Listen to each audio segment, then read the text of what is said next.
today's presenter is Andrew Davis. Andrew is a process philosopher, theologian, and scholar of cosmological wonder.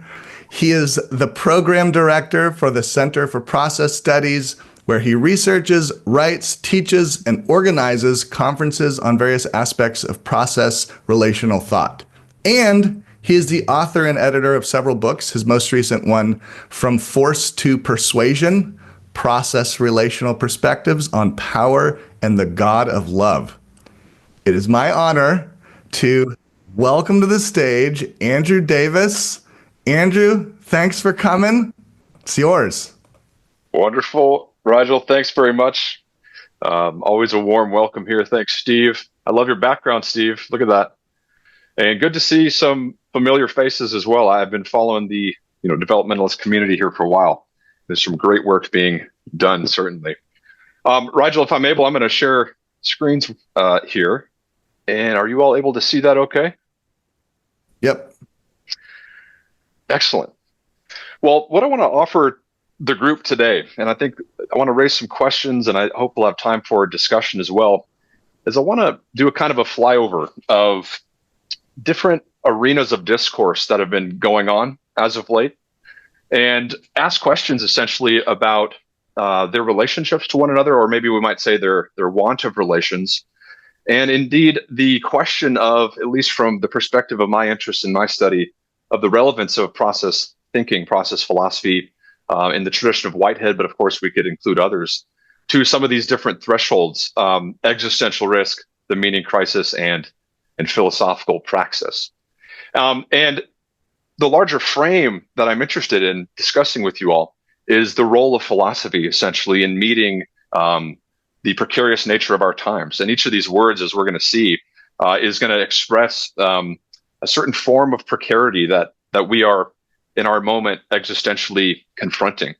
And I'm interested to rediscover, to discuss with you all the original meaning of philosophy in a certain sense as a guide for life and a guide for living. So I'm oriented the presentation here towards philosophers. If you're not a philosopher, no problem. I still think you'll be able to get much from it, certainly. So I want to begin, if I may, by setting the tone essentially with a thematic framing that comes from Whitehead. And we're going to return to the context of this quote later on in the presentation, but I want you to keep it in mind as we go along. It's a wonderful approach initially to the task or the ethos behind philosophy.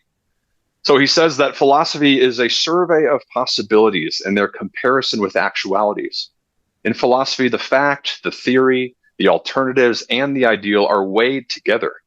Its gifts are insight and foresight and a sense of the worth of life.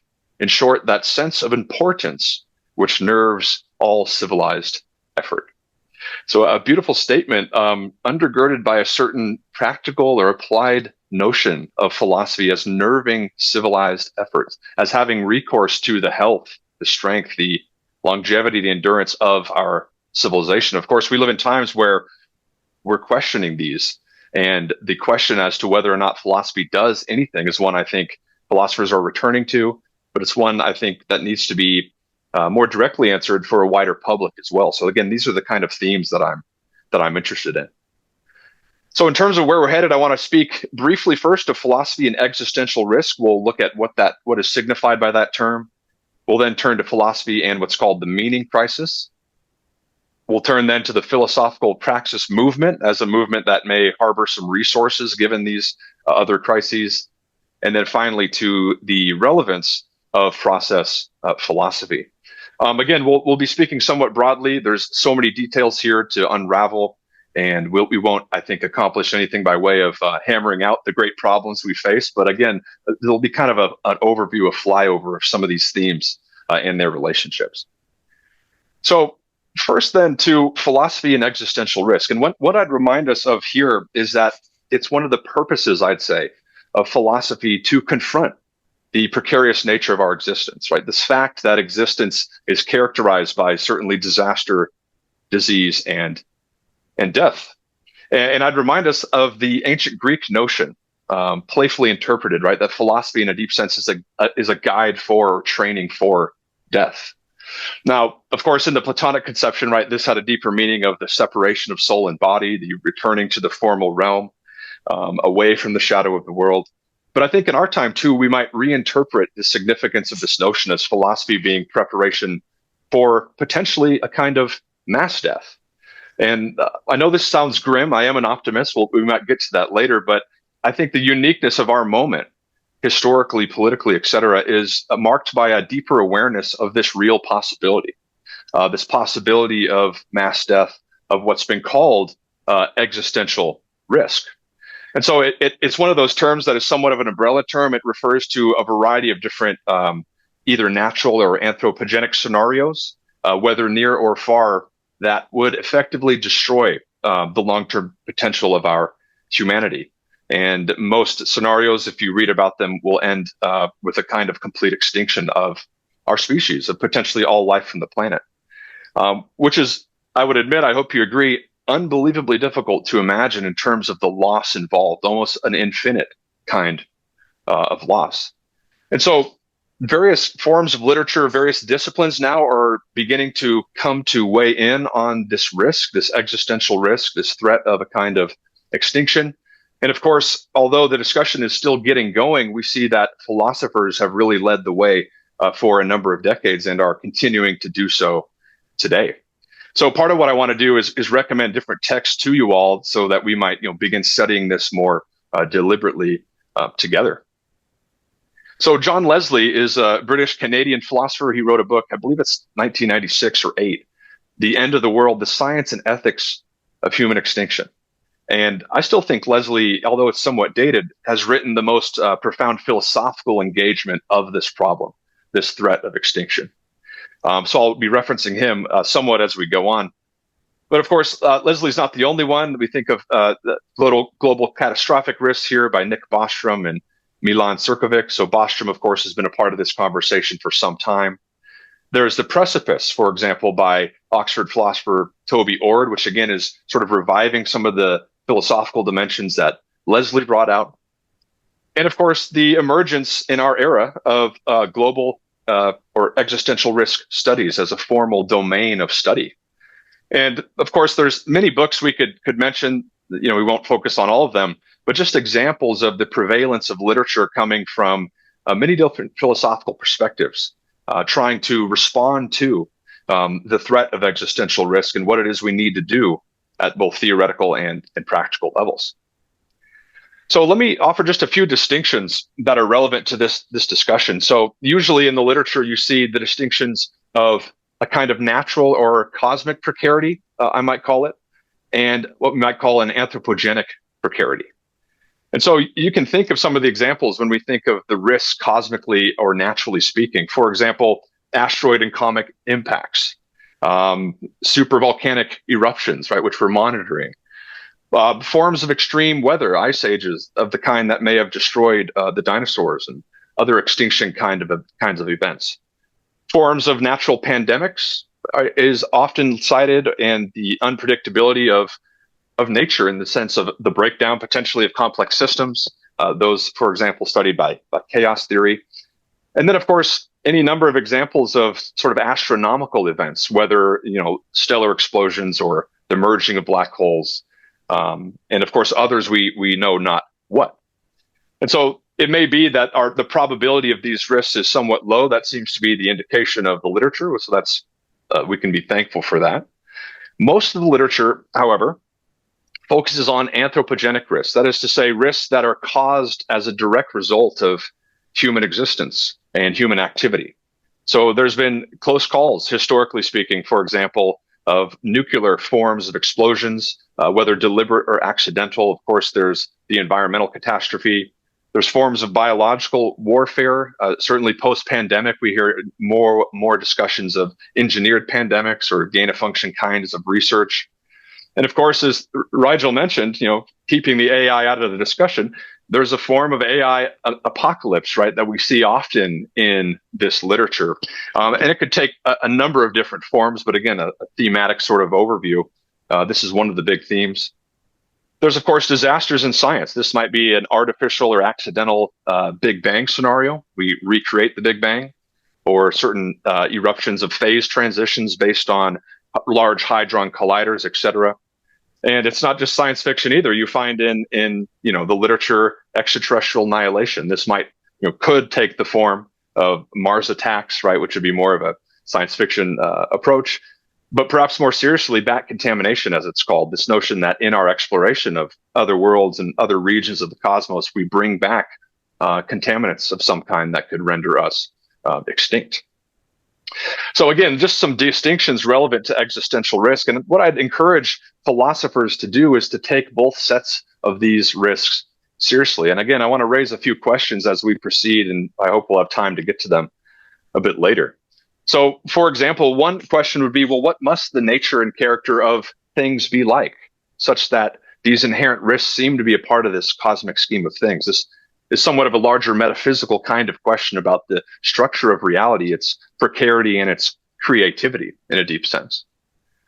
And of course, there's the sort of ethical and moral side, which we cannot avoid, right? How should we think, how should we act and live such that these possibilities of extinction are lessened and avoided? Now, I think there's only so much we can do. We'd agree about the natural risks. Again, we're monitoring things like asteroids and volcanic eruptions, but arguably the literature is quite urgent, rightfully so, that there's much we could do to avoid these anthropogenic risks. But of course, I would suggest it's a larger philosophical question as to whether these risks should truly be avoided. And believe it or not, you'll see some arguing that, well, we should, that rendering humanity extinct might be the path forward from a wider ecological frame, a larger kind of moral frame.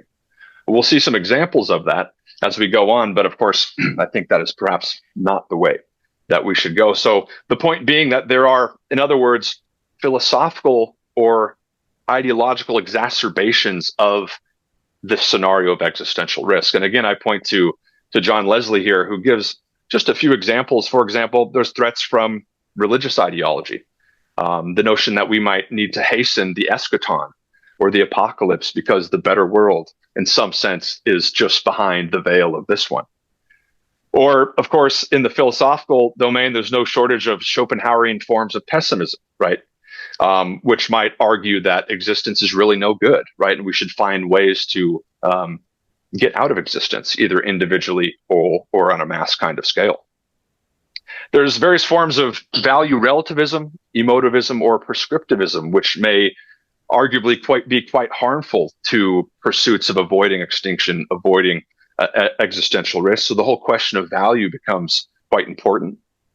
Forms of inverse utilitarianism, for example, the drive to minimize harm.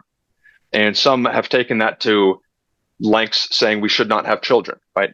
Existence is harmful. We should not have children. This is a way of, again, putting our future at risk when it comes to existence, when it comes to our continuation. There's forms of ethical presentism as well. Again, just giving you some examples, which are based on this notion that what is immediate is what needs attention, right? Or the notion that we have no obligations really to an uncertain and open future, right? That future is a domain of possibility. And you might find philosophers arguing that, my obligations are not to the future. They're now in some sense. Of course, varieties of misanthropy and nihilism, that is forms of hatred of the human race, forms of nihilism. We've seen political ideologies of retribution and hatred, forms of economic hedonism, and of course, we could name many more. The broader point here is that behind existential risk certainly is a certain ideological frame that is philosophically significant, right? And so the ideas we hold impact the way in which we approach the real risks of our extinction. Now, I mentioned I want to give you a few examples. I want to draw your attention here to the title of David Benatar's book. This is 2008 or 6, I believe. The title, Better Never to Have Been, The Harm of Coming into Existence. So here's an example of a text that is rather extreme. And again, here's the argument he takes us through.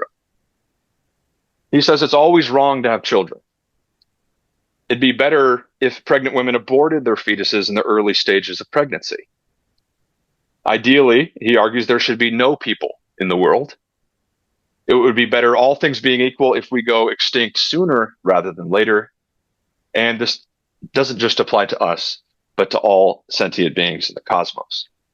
And so what is called his antinatalism is a combination of a certain very odd philanthropy, right? Assisting, helping humanity based in misanthropy by rendering us out of existence in some way. And the irony is Benatar dedicates this book to his parents of all people, and says, further to his brother, although your existence is a harm, I'm glad you came into being nevertheless. So again, the title, Better Never to Have Been, if you invert this, it would be the claim of the Aristotelian motif, right? That being is better than not being. And again, the inverse here of claims surrounding existence and goodness, I think, is quite striking. Benatar, again, being an extreme example of a perspective that most philosophers, I think, would reject, but actually it's one that's gained a lot of popularity and had some influence. Now, slightly less extreme, but far more popular is a perspective coming from somebody like Yuval Noah Harari. Again, beautiful books, well written, endorsed by Bill Gates, selling 50 million copies. But underneath it all is a philosophical perspective that I think is ultimately unhelpful for our situation. So humans, he says, are the outcome of blind evolutionary processes that operate without goal or purpose. Our actions are not part of some cosmic divine plan. And if planet Earth were to blow up tomorrow morning, the universe would probably keep going about its business as usual. As far as we can tell at this point, human subjectivity would not be missed. Hence, any meaning that people ascribe to their lives is just delusion. So again, Harari is not some great philosopher by any means, but you stand back and sort of wonder whether or not he can hold these perspectives consistently. The notion that nothing would be missed, either from a local or cosmic perspective. I mentioned at the beginning the almost infinite loss of consciousness, right? That is involved in loss of consciousness on this planet.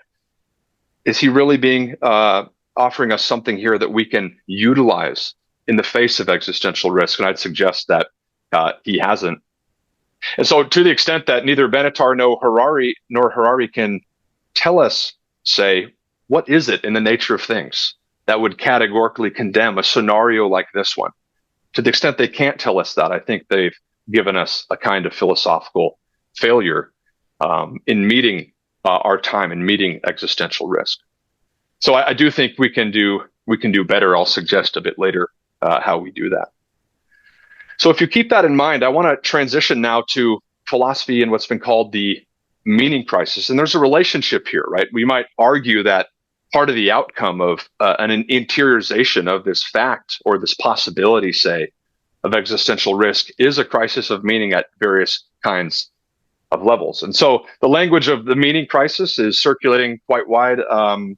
Polycrisis is another way to speak of it, the meta crisis. And what it really refers to is a variety of converging trends, from anxiety disorders to despair, depression, rising suicide rates, and data that suggests that all of these rates are going up around the world.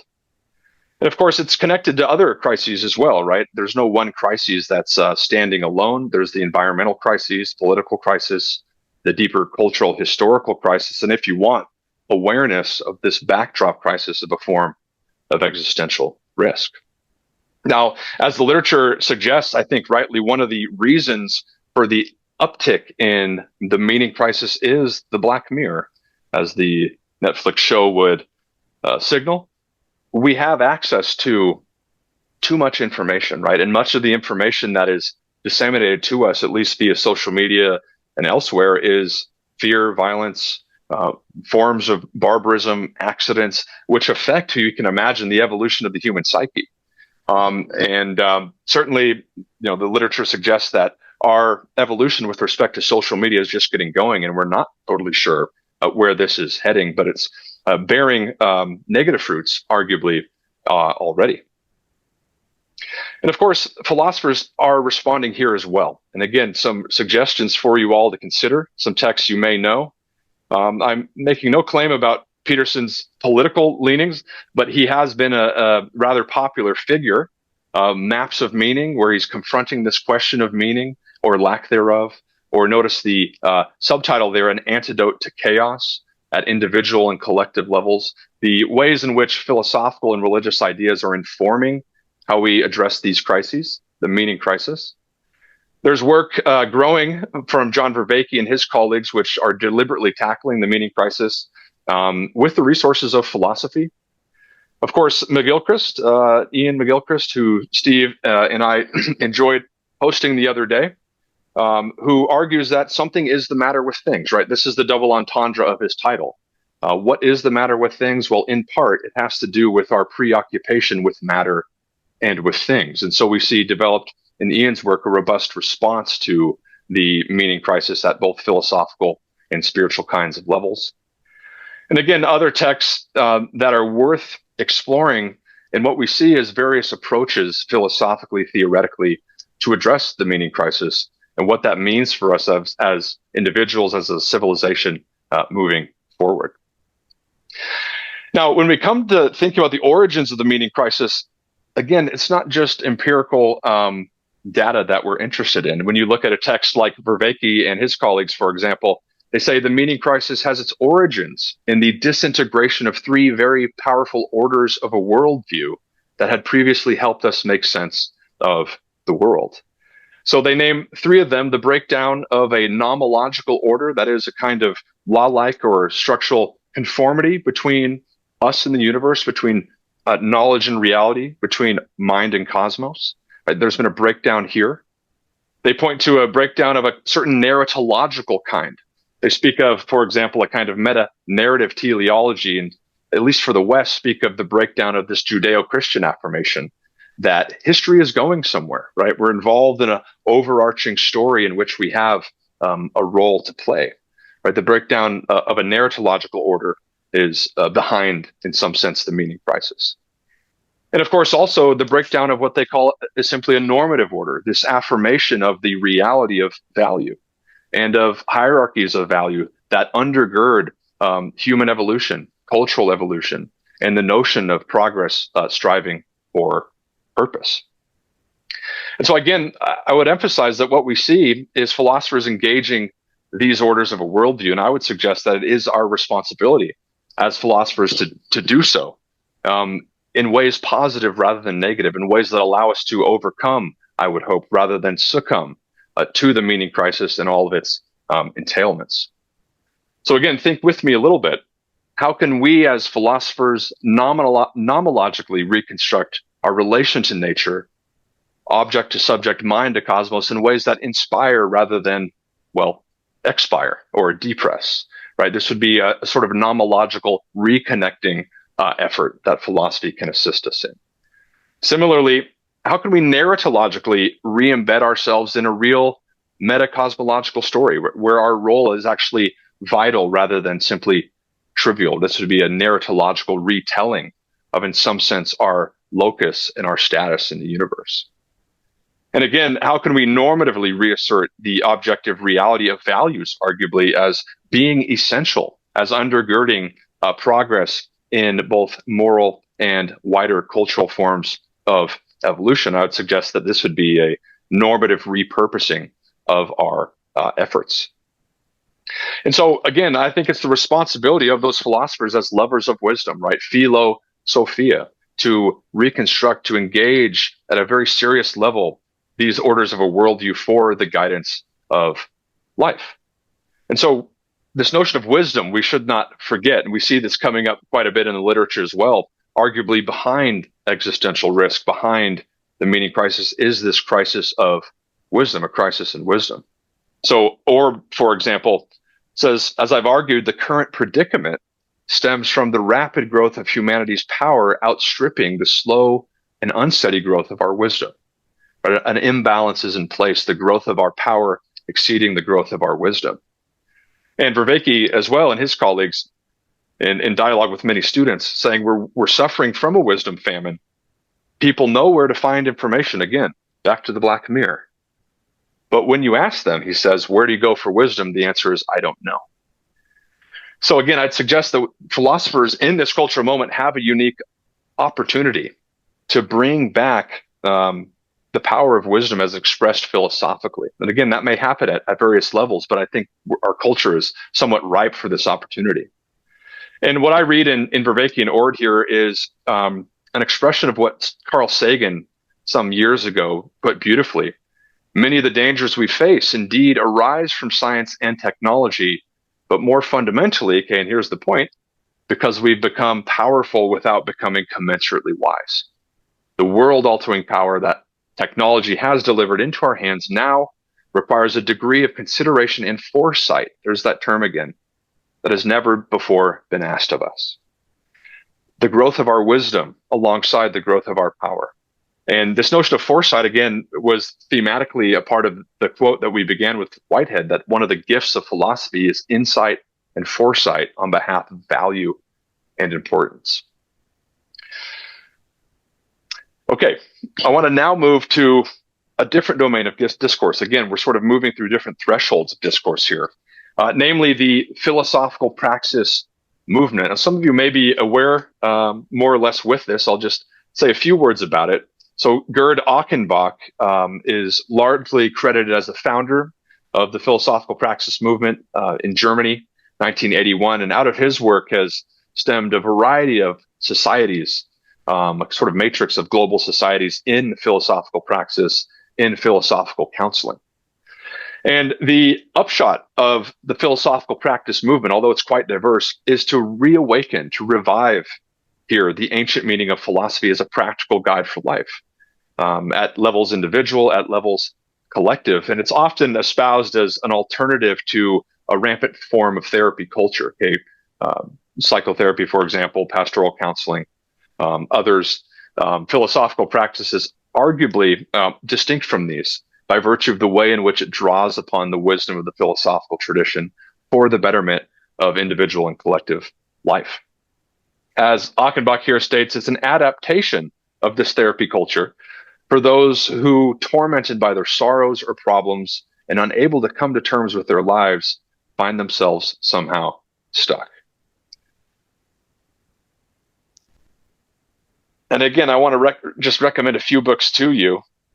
Philosophical Praxis here on the left is a 2024 translation of Achenbach's work. It's the first ever English translation of really the seminal text which got the whole movement going.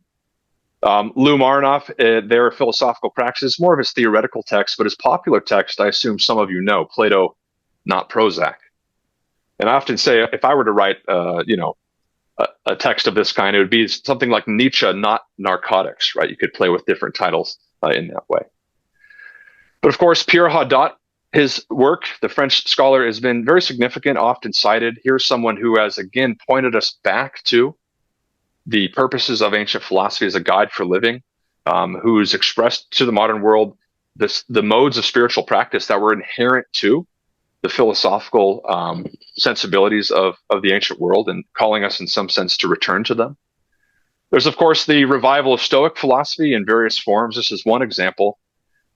And again, varieties of texts that are treating the movement of philosophical praxis, its methods, its theory, in different kinds of ways. So it's quite an interesting movement that I think is relevant to these risks and our response to these risks that we're considering today. As Ron Lahav says here, the philosophical praxis movement is inspired by the vision that philosophical reflection is relevant to our everyday lives. It can be seen as a modern attempt to revive the mission of the ancient philosophical schools of life. It seeks to help individuals reflect upon themselves, examine their predicaments, and deal more deeply with their fundamental life issues. Again, does philosophy do anything? I think the philosophical praxis movement is an effort to say it absolutely does. And if we attend to the insights, the wisdom of philosophy, we might find ourselves, and indeed our culture, transformed in a deep sense. So again, let's pay attention to this. If you read philosophy, if you teach philosophy, I suggest that being a philosopher is more than simply those things, right?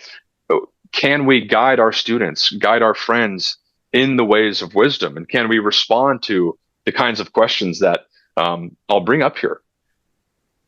So in the face of the kind of risks we're talking about, isn't it the case, arguably, that philosophy is more relevant than it ever has been, right? wisdom, the doing, not simply the knowing. And what would change, arguably, in the times that we face if philosophers began to take on a much more public role, encouraging the growth of wisdom at individual and societal levels. And arguably, this is taking place, right? YouTube has become an extraordinary public forum for philosophers, right? But even outside YouTube, the role of philosophy seems to be returning, right? It's cool to be a philosopher again, in some sense. And of course, what traditions, ideas, and practices might we reawaken for the benefit rather than the betrayal of human value and meaning? So again, we won't be looking at tremendous details, but this, as a movement, philosophical praxis is drawing from a variety of different perspectives with an overall aim for the guidance of life.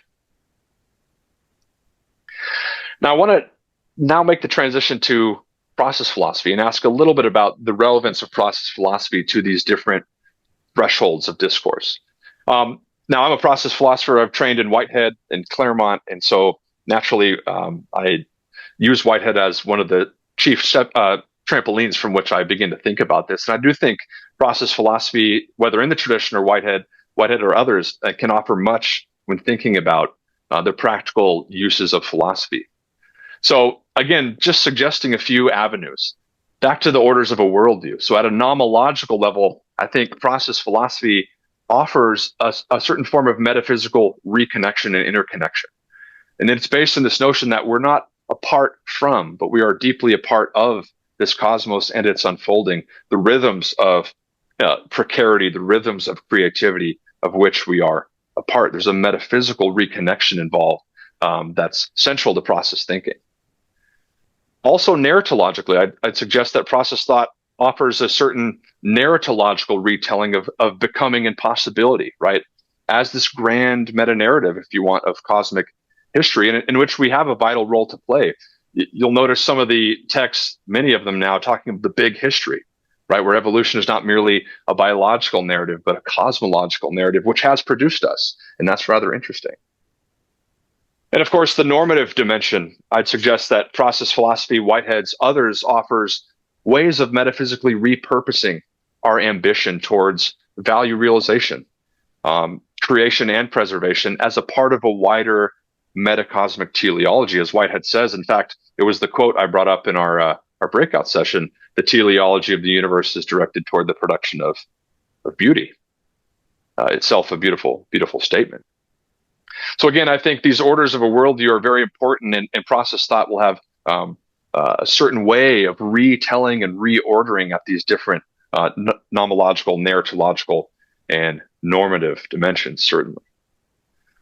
So when you look at some of the recent literature, I know you all are familiar with these texts. I bring them up again just to show you that process thought in the form of Whitehead, but also others, Teilhard de Chardin, is informing some of the philosophical perspectives in these texts by McGilchrist, Vervaeke, and Temple. And what you find in each of them really is a retelling of our relationship to value in the universe. As McGilchrist argues, value is an ontological primitive. And in many ways, they're drawing from the insights of Whitehead's thinking and indeed others. So I mentioned that the philosophical praxis movement is quite diverse. You know, it draws from all sorts of figures, all sorts of traditions, both ancient and modern. And so I think there's space now to open up the question of the relevance of process philosophy. And so I've been having some email exchanges with Lou Marinoff, who's the president of the American Philosophical Practitioners Association. And just as an aside, the APPA is really quite a wonderful community. You can be certified as a philosophical counselor, philosophical practitioner there. They have a series of journals, wonderful texts coming out, you know, if you are interested. But I approached Lou to ask him about whether or not Whitehead's thinking or process thinking more broadly has been a part of the philosophical praxis movement. And here was his response. I suggested, by the way, that I haven't found anything. And he says, "You're correct that Whitehead and process philosophy appear to be neglected in the main by philosophical practitioners." So one might think this more or less a good thing, right? And one question might be, in the face of the reason, is what hath speculative philosophy to do with philosophical praxis, right? You've often heard it, you know, these armchair philosophers just, you know, So heavenly minded, there are no earthly good.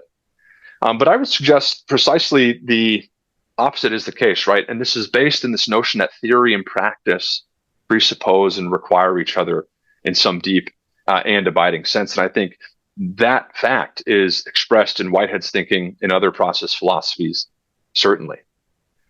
So let's ask then, can Whitehead be located among the philosophical practitioners, right? I'll put him next to Plato in this regard. Of course, this is Raphael's great image, the School of Athens, right? A number of famous philosophers. We're somewhat zoomed in, rather, but Whitehead and Plato, of course, have this important connection. The whole history of European philosophy, as Whitehead famously states, is but footnotes to Plato. But I think there's more that can be said about the practical significance of Whitehead's thinking. And one way to do this, or maybe in many ways, is to look briefly at a few different quotations about philosophy that Whitehead offers, about what philosophy seeks, about what philosophy is fundamentally involved in.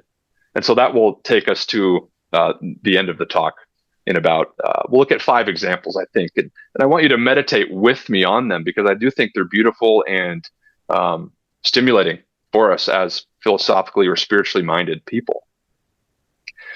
So the first would be this claim that philosophy seeks insight, foresight, and worth. Okay, and here's the larger context of that initial orienting quote. Okay, so Whitehead says, philosophy is not a mere collection of noble sentiments. A deluge of such sentiments does more harm than good. Philosophy is at once general and concrete, critical and appreciative of direct intuition. It is not, or at least should not, be a ferocious debate between irritable professors. I've seen that, by the way.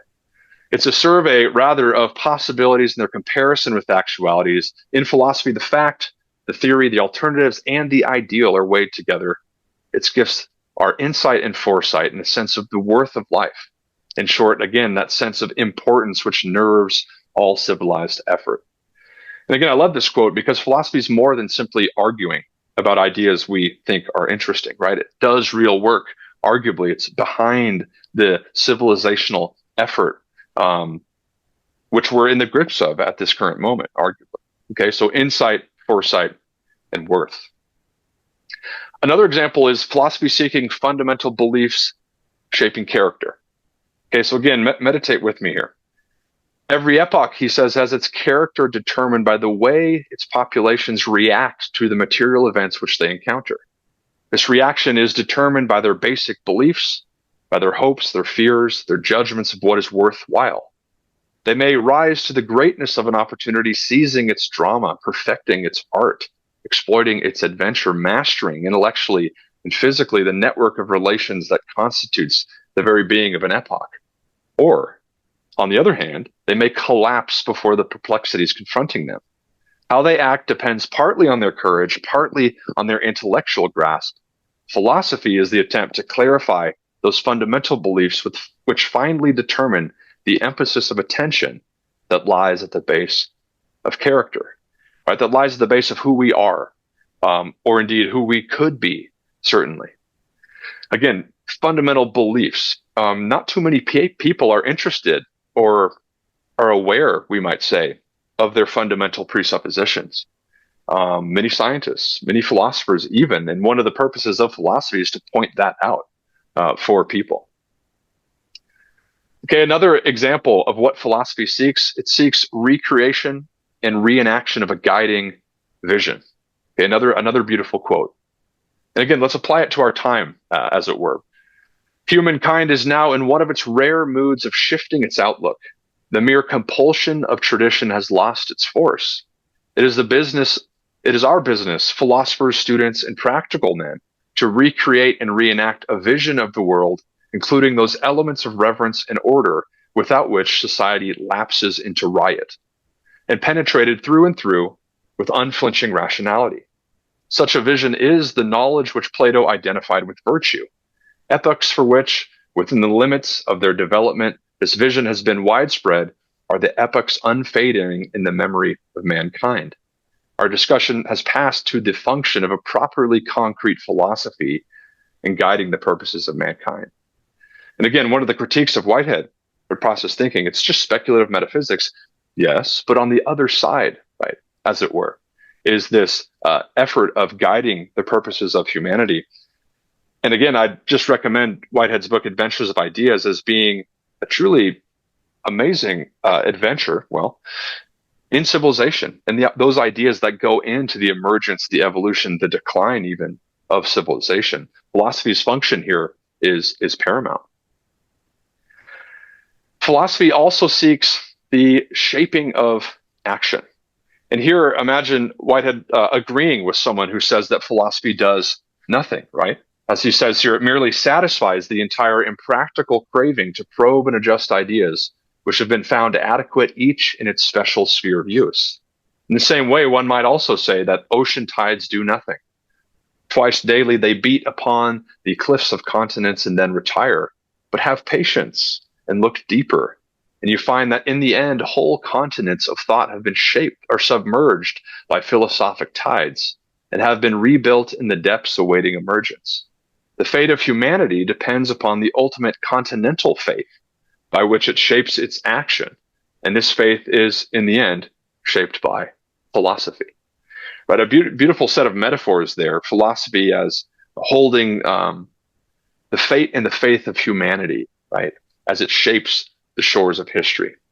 Whitehead, of course, always being poetic. And a last expression I'd like to show is philosophy seeking possibility, purpose, and life. This is one of the things that initially got me to love Whitehead's thinking. He was a man, how do you put it, possessed by possibility, haunted, I'd say, by possibilities. And again, I think this statement has a certain vision and arc for the future. And if we apply it to our time, I think it carries a lot for us to consider. So notice, he says, I wish I could convey the sense I have for the infinity of possibilities that confront humanity, the limitless variations of choice, the possibility of novel and untried combinations, the happy turns of experiment, the endless horizons opening out. As long as we experiment, as long as we keep this possibility of progressiveness, we and our societies are alive. When we lose them, both we and our societies are dead. No matter how externally active we and they may be, no matter how materially prosperous they and we may appear. And nothing is easier to lose than this element of novelty. It is the living principle in thought which keeps all alive. And so, after beginning with this notion of philosophy as a guide for, or as a practice, as training for death, we conclude here with those live options before us, right? Whether the future carries death for us at a mass scale or not, philosophy needs to act and to think.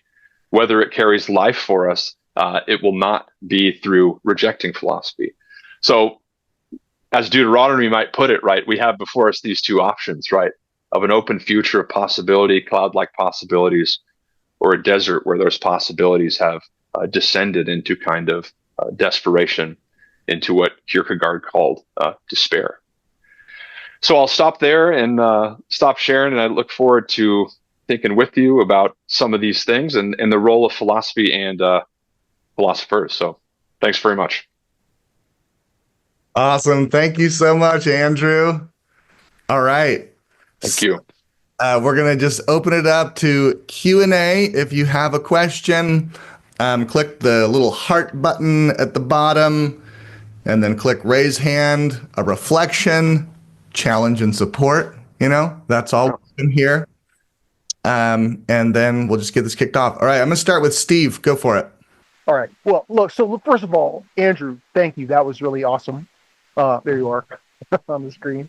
I really got a lot out of that. I can't wait to see the video because I want to, those Whitehead quotes are so juicy. And I want to spend 5 minutes on each one and just kind of really contemplate them. But thanks for surfacing those.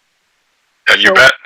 So my question is really kind of twofold related, two questions. One is, I'd love you to speak more about the relationship, at least at this time in history. You know, it changes, but between philosophy, you know, in the idealistic role that you describe it as, you know, being needed by our civilization at this time, and the current state of religion and science. In other words, the relationship between science, philosophy, and religion. We talked a little bit about that with Ian McGilchrist. And the related question to that is whether, I would say philosophy's role or responsibility, at least partially, for creating the crisis of meaning. Right? You showed that book by Benatar. It was like something out of The Onion. I mean, it was just like amazing that Oxford University would publish this stuff, and that it would be influential. I mean, it's kind of comical. Nevertheless, there's plenty of philosophies, the nihilistic philosophies that you touched on, that in a sense are helping, fueling the fire of the meaning crisis. So within that frame of reference, just tell us what your thoughts are. Thanks. Yeah, thank you, Steve. And of course, if I had the book cover for your next book, I would have put it up there, because I think what you're doing is absolutely contributing to this discussion, to a lot of these questions that I'm raising. The uniqueness of our time. I suggested in one of the first slides there that we're more aware than ever of the risks involved with the advance of technology, and I sort of feel it in my bones sometimes. It's like, where is this whole experiment, as it were, all heading? And where it ends up, I think, again, is dependent upon human ingenuity, human creativity. And if I were to speak for Whitehead, there's simply no solution to the kinds of precarity we face without an underlining worldview structure. Now, one of the stubborn things about philosophy and ideas is they take a very, very long time to emerge. I'm writing almost done with my introduction to Whitehead now, and I'm in a section where we're talking about different pillars of civilization, from philosophy to science, education, art, religion, etc. And the simple patience that's required for ideas to enter a civilization. Western civilization is built upon a cauldron of ideas that took millennia in many ways to develop. So I think when it comes to our current moment, it's somewhat frustrating to realize that, because we want revolutionary change, and people are picketing, and and it's like, but the ideas, I think, in addition to the active protest, I think are required. One of the definitions Whitehead says, one of the purposes of education is a protest against inert ideas. Now, I like that you mentioned Benatar again, because here's an example of some ideas that I think are inert and damaging.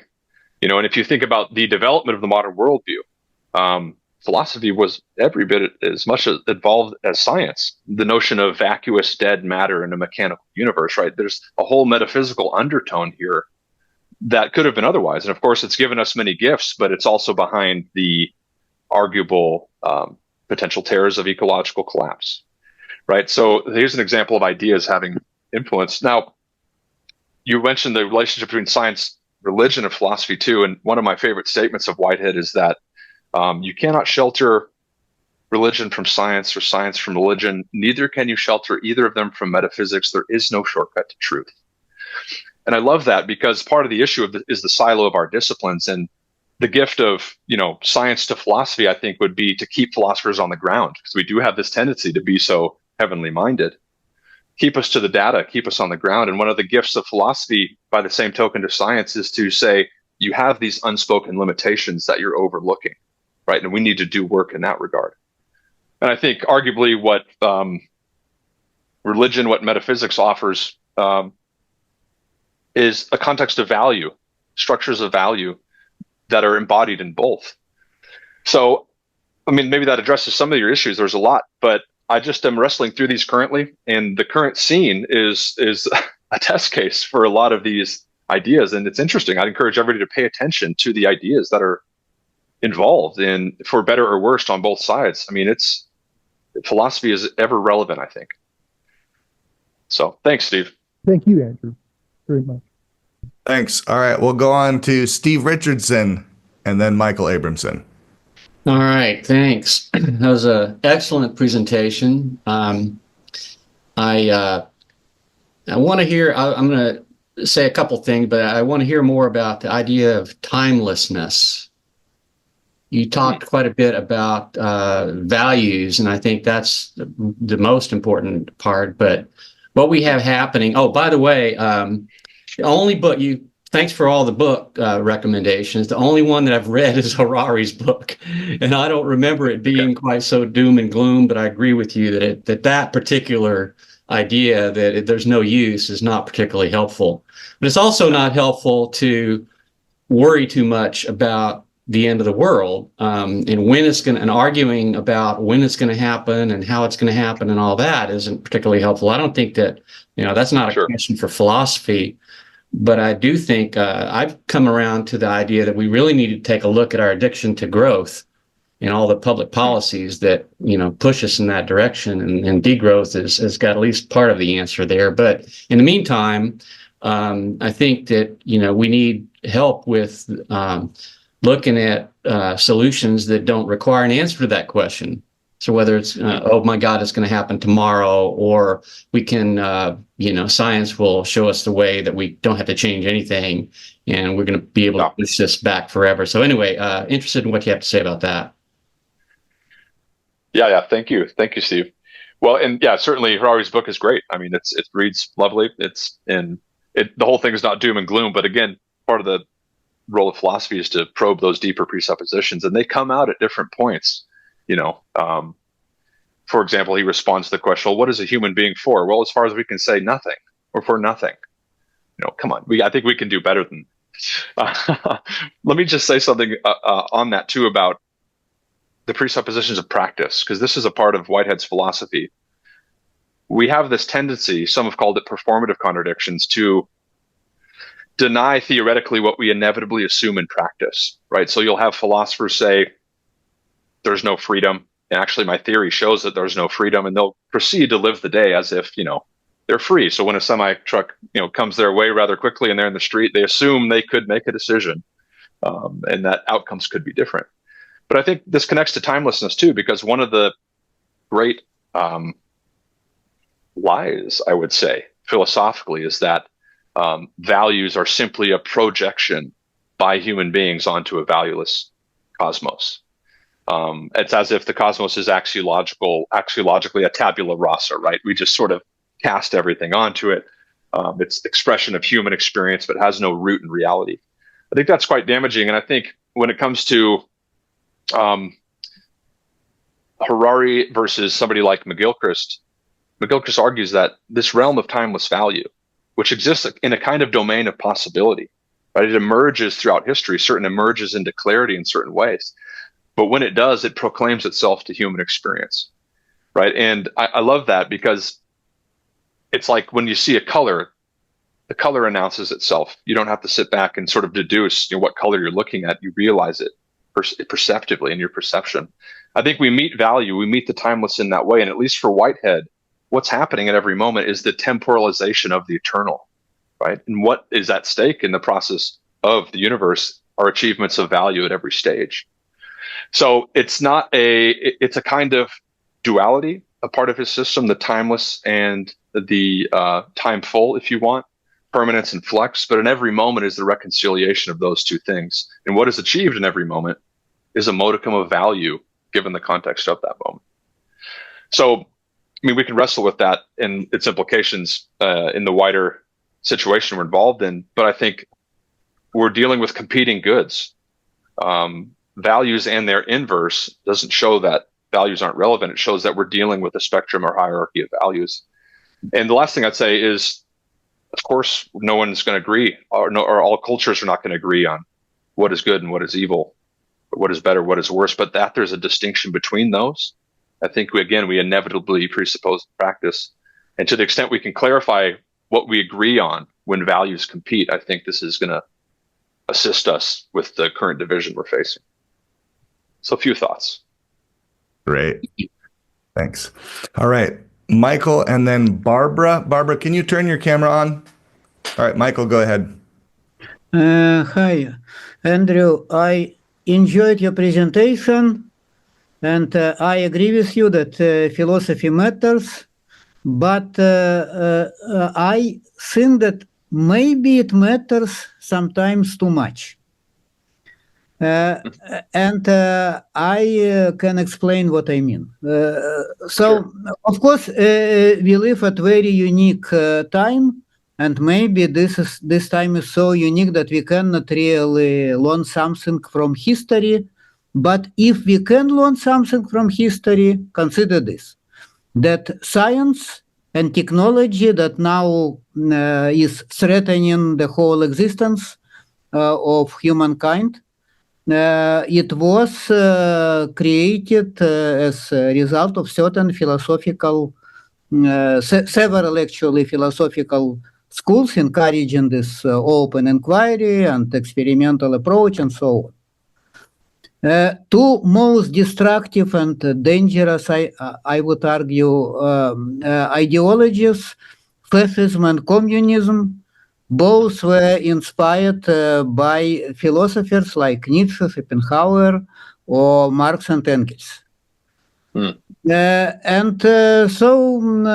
am wondering, do you see a problem here? That I would not say that any of these philosophies was obviously bad when it was proposed, but the real world implications. So this is what makes me worry about this. So thank you. Yeah, thank you, Michael. I mean, I share that worry with you, right? So one of my points here is that philosophy can be dangerous, and there are ideological exacerbations of all these crises. And you're quite right to say that in the moment, in the only in retrospect we see, in some sense, how damaging certain ideas can be. And again, that's the annoyance of the patience involved with the human experiment, with the historical experiment. So I think to the extent that we can map certain horrors back to certain ideas, the inversion of those ideas might be the direction to go in some sense. And yeah, so I agree with you that philosophy can be dangerous, and I don't want to dominate the discussion with philosophy, right? We need the best of all our disciplines. Again, to Whitehead's critique of the siloed fragmentation of our disciplines, where we don't speak to each other, that becomes an abiding problem. But I do think having philosophers involved in the discussion, even in the form of ethics, right, which is often the way it is today, is important. It's important in the medical field and in political philosophy. So I think it's a question of proper balance, and I think we're struggling to find what that balance is. Yeah. Great. Thanks. All right. Barbara, and then David, and then John. Thanks for the really interesting presentation. What I took away from Harari was that we needed to tell a heck of a lot better stories. The ones we're stuck in are pretty pathetic. I really appreciated you mentioning Jordan Peterson. One of the things that I think he does that so many of our modern philosophers don't is gets down to the level of normal people, right? Particularly in his 12 steps. I actually was so curious about it. I spent some time with some of his working groups. I expected to find a bunch of overgrown teenagers, but it was much, much broader than that. But it was all people that were less eggheads than the folks that are on the screen right now. And we just have to admit we are. And so sometimes we don't get down to being able to talk to our neighbors who aren't overeducated about philosophy and about these things. And we end up getting into religious dogmas and ideological dogmas. But I loved your idea of, no, it has to be practical. There has to be some use to it. And so I'm wondering your thoughts on how you would talk to folks that weren't normally interested in philosophy, the carpenters and the plumbers and things like that. What can we do to have better communication with folks like that? Yeah, thanks, Barbara. No, that's a really great question. And I take your point about Harari. We need to tell better stories. But the story he's told, I think, that can be improved, right? From my perspective. But I absolutely agree that, and this is, again, one of the great challenges of philosophy, to be relevant to non-philosophers. I think once philosophy's done that, right, there's a certain success there. Certainly, and I think the philosophical praxis movement, I'm quite interested in becoming a philosophical counselor, right? Not that you need that formal label, precisely because some of the most fulfilling conversations I have with people, and it happens often, are at a philosophical level, but we don't mention philosophical terms. philosophical books unless they want to. So I think we need to be our IQ and our EQ have to be in relation. And I think one's EQ should be higher than their IQ. I think, if your IQ is higher than EQ, you end up being somewhat of an ass at times.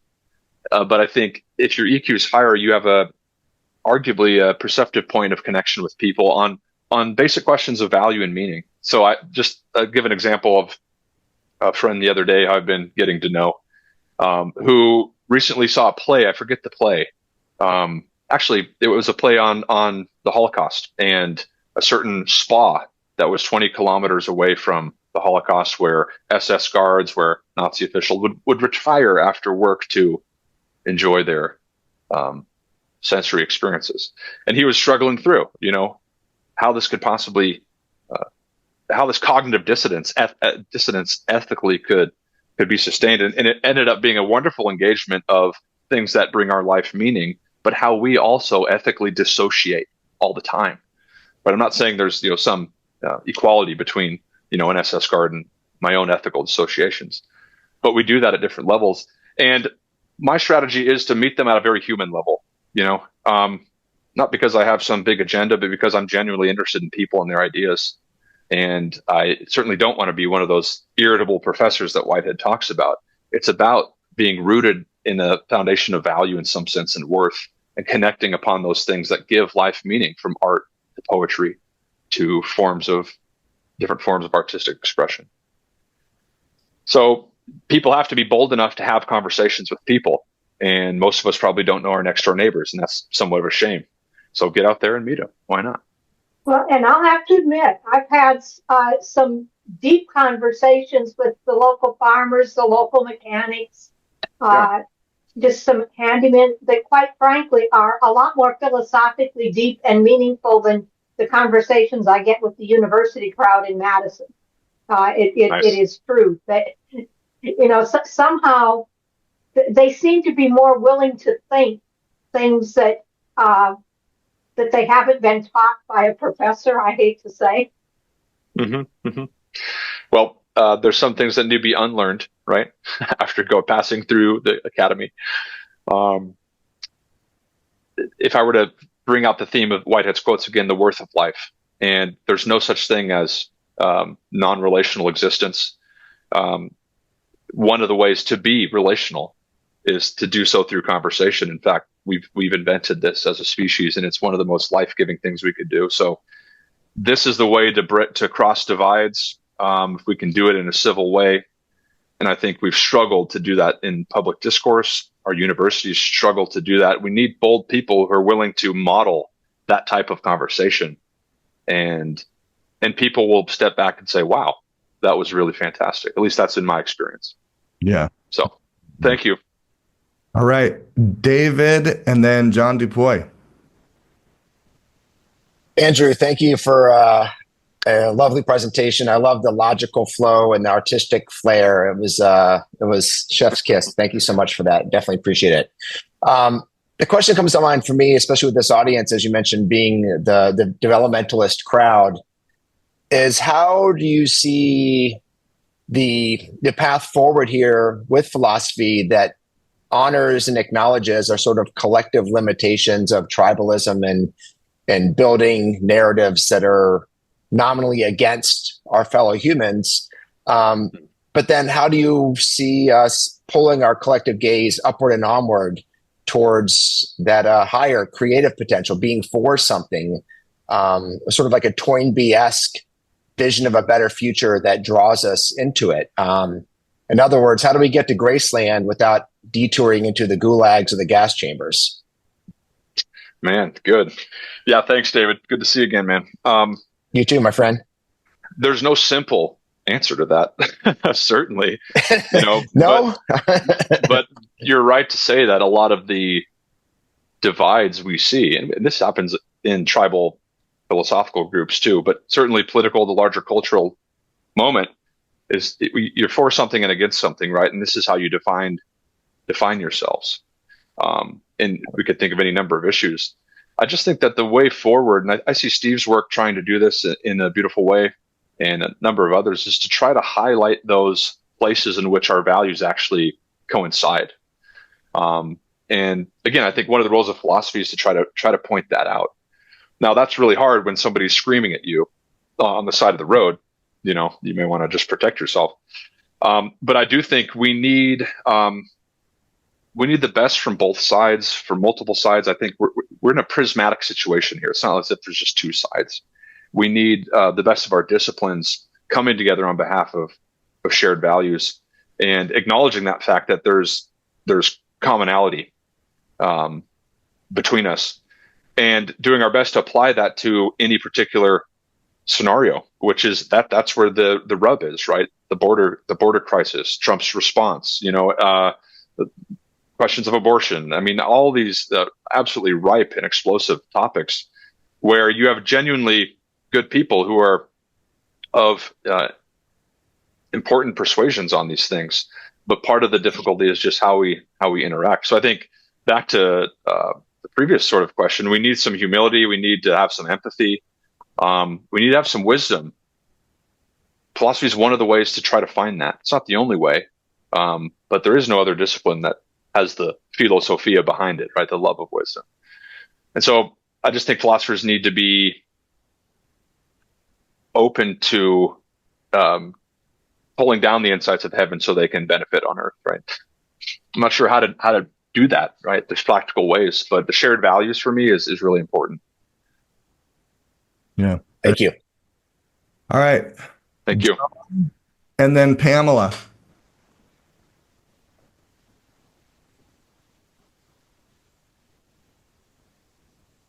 Looks like you're muted there, John. All right. I'm going to go to Go for it. Did I make it in time? You got it in time. Oh my God.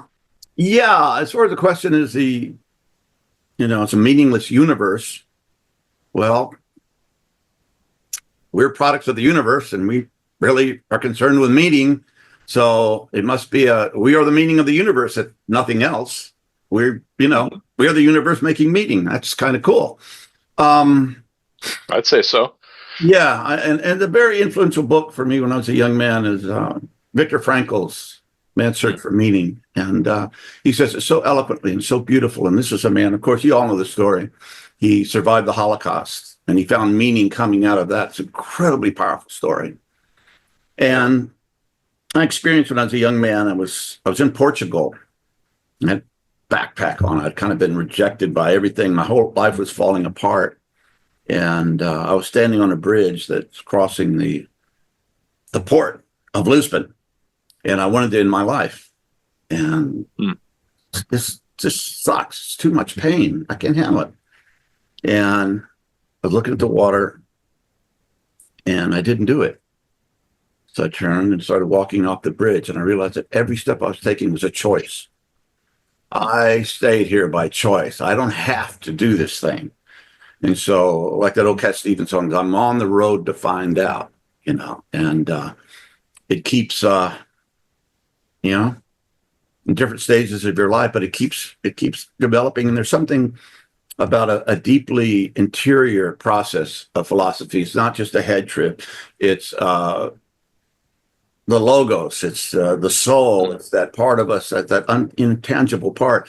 And I think if we have love of the truth, and we really search, and I've suffered with depression a lot in my life, that wasn't just at one time. So when you're down in that place where you feel like ending it all, you really have to start searching for basic questions like, why should I continue this? And what the hell is the meaning and what is the purpose? Yeah. And I appreciate you sharing that. Yeah. Real personal, John, and I'm glad you didn't. I think all of us are glad you did. Thank you, Andrew. And what you make me think of is, of course, Albert Camus saying that the fundamental question of philosophy is not whether or not, there could be nothing, as Heidegger suggests. It's whether or not we should commit suicide. Sure. Below the question is the question of whether or not there's something worth living for. And I would submit to you that there is. And to your beginning question with meaning, if there's any meaning to be found whatsoever in the universe is not meaningless, right? And again, Whitehead, the process tradition, will resist this notion to abstract us as if we just fell here from somewhere else. I get the question, what we should be up to in the universe. I like to respond saying, well, what we should be up to in the universe is what the universe is up to in us. It's in the business of producing states of value, and human consciousness and human experience are one of those things. So I would encourage you and everybody keep making those steps in the direction of value, of depth, of meaning and purpose. As far as I can see, that's one of the purposes for life, a response to value. And so stick with us, John. Amen. All right, Pamela and then Brian. Try to make it nice and tidy so we can get to everyone left. Thank you so much, Andrew. Hey, Pamela. So cohesive. Good to see you. So cogent. I just want to say, I didn't know who I wanted to be when I grew up until I took a philosophy class. And I still don't know, but I still love philosophy. And I ventured through religion, and I love to dabble in science, find out what's going on everywhere. And I see the value of philosophy in pulling together all these parts. And I wanted to bring back what Steve had said about, for me, the importance is how we can bring religion and science into the discourse, because all three are, it's like philosophy seems to be the glue. And for me, the overarching story is really important. I seem, in my religious experience, to have found one, a cosmological thing. And I love this discussion because I especially love how you're bringing in the new thinking of Teilhard and Whitehead. And so I just want to say, basically, thank you for what you're doing. And let's do what we can to bring religion and science into this discussion so that we can cohere it all together. Yeah. Love it. Yeah, thank you. Thank you, Pamela. Good to see you. And again, you guys advertised this already, but more on the discussion of religion and science is the recent volume of Elia Delio and I. Steve has a great chapter in this volume, and it has to do with the relationship of Whitehead and Teilhard, but a lot of science-religion discourse. Philosophy is the pool in which science and religion swim, right? In some sense, we need both of them raise larger philosophical questions that we have to take seriously. So I'm with you there, Pamela. All right. Great. Thank you. Brian, do you have a quick one? A quick two. Okay. I think Jackson too has had his hand up for a little while, I think. So if we have time. Andrew, should process philosophy lead us to study other disciplines like evolution science, probability theory, and maybe game theory? Absolutely. And historically it has, right? If we take Whitehead as an example, what got him into philosophy was essentially the sciences, right? And what took him into different avenues was the engagement of philosophy and science together. So absolutely, this is another point, the larger point being that it should never be a silo, right? It has to be to do what it does best, arguably it has to be in dialogue with these other discussions. It has to be rooted to data. Yeah. And just to be brief on my end as well, what was the last word of your excellent presentation? What was the last word? The last word? The last word, the very last word you said. Do you remember? Okay. Remind me. Despair. You ended the whole pitch with the word despair. Why? Good. Okay. So here's why. Because in that last quote, it was Whitehead being haunted by the infinite possibilities of the universe. And if we jump to Kierkegaard, I think the definition of despair for him is having no possibility.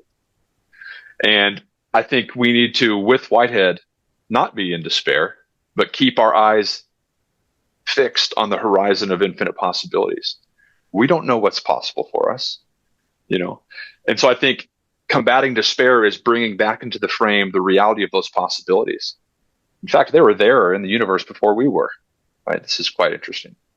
And not just possibilities, but possibilities of value, right? So possibilities are not vacuous. They're possibilities of certain states. They're ideals, as Whitehead would put it.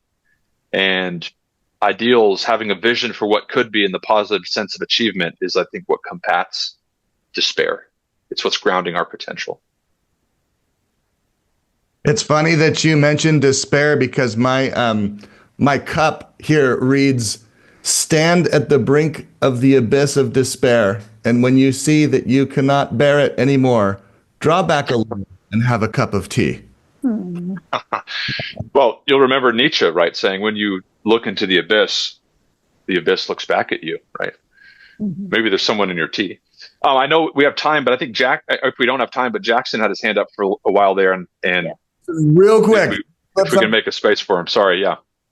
I was just going to ask your definition of process philosophy against just general philosophy. Yeah, great question. So, I mean, process philosophy expresses ancient themes in the philosophical tradition. So one way to express it, at least through Whitehead, is that school of thought which prioritizes process and becoming over fixed substance. So imagine the world being a verb-like world fundamentally in its essence, and that nouns are an outcome of more verb-like dimensions. So it prioritizes process and becoming and critiques a substantialist view of reality as being based in inert and unchanging forms of substance. There's more that could be added there. But philosophy generally raises the larger metaphysical question, and process philosophy is an expression of a certain metaphysics that's grounded in process, becoming, and flex. Awesome. All right. Thank you so much, Andrew. This was fantastic. Such a rich discussion. Little teaser for next month. We meet the second Wednesday of every month. So May 14th, we're going to have Matt Segal come back again. He did a great presentation last year. So we're going to have him back, and I hope you all will be back for that. Have a wonderful rest of your evening, and I'll see y'all next time. Thanks, Andrew. Thanks, everybody. Thank you. Take care. Thank you.